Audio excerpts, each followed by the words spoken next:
হাওড়ার ডুমুর জেলায় স্টেডিয়ামের সংলগ্ন বস্তিতে কয়েকশো ঘরে আগুন লেগে যায় এবং ঘরগুলো ভস্মীভূত হয়ে যায়। আগুন লাগার কারণ এখনও সঠিকভাবে জানা যায়নি। ইতিমধ্যেই হাওড়া সিটি পুলিশ ঘটনাস্থলে পৌঁছেছে। ঘটনাস্থলে 5টি দমকলের ইঞ্জিন পৌঁছেছে, আগুন নেভানোর চেষ্টা করেছে।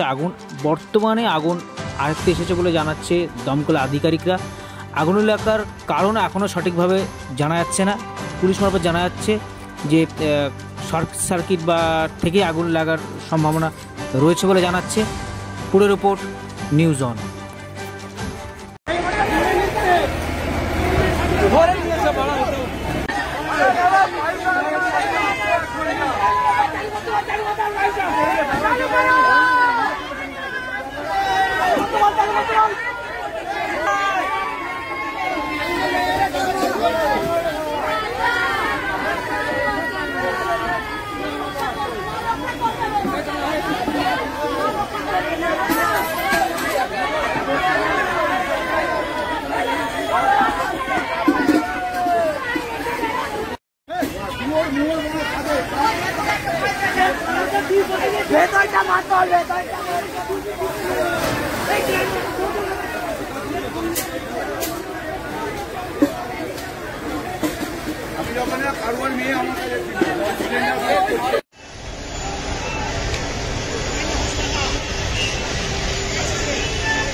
কখন জানতে পারলেন?